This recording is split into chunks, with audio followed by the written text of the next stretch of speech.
आज की कहानी को सब्सक्राइब करें और बेल आइकन को दबाना बिल्कुल भी ना भूलें।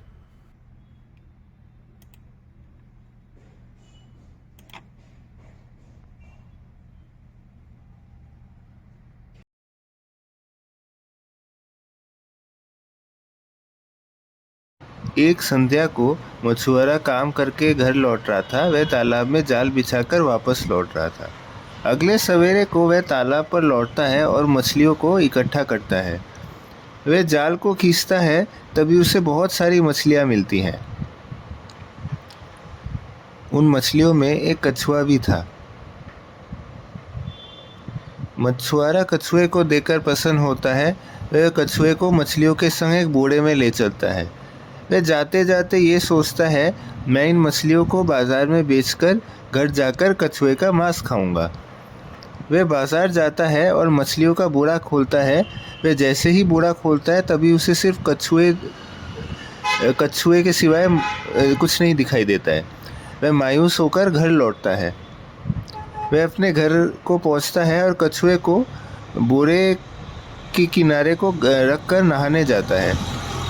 कुछ क्षणों के बाद वह कछुआ बोरे से बाहर आता है और बहुत विशाल हो जाता है। वह इतना बड़ा हो गया था कि उस झोपड़ी को बर्बाद करने लगता है। वह उसके आसपास के खेतों को भी हानि पहुंचाने लगता है। मछुआरा तालाब में नहा रहा था कि उसको अपनी झोपड़ी के टूट जाने की शोर सुनाई देती है। वह फौरन अपनी झोपड़ी की ओर भागता है। वह जैसे ही झोपड़ी की ओर पहुंचता है और कछुए को देखकर उसके रोंगटे खड़े हो जाते हैं।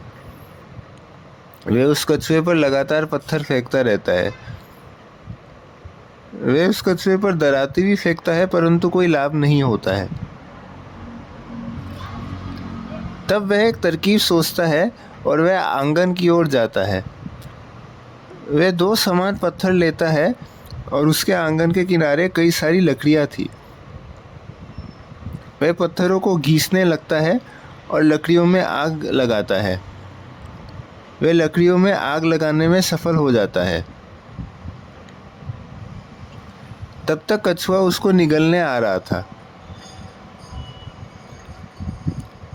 मछुआरा उनमें से एक जलती हुई लकड़ी को उस पर फेंकता है और वह कछुआ मर जाता है। इस प्रकार वह मछुआरा बच जाता है।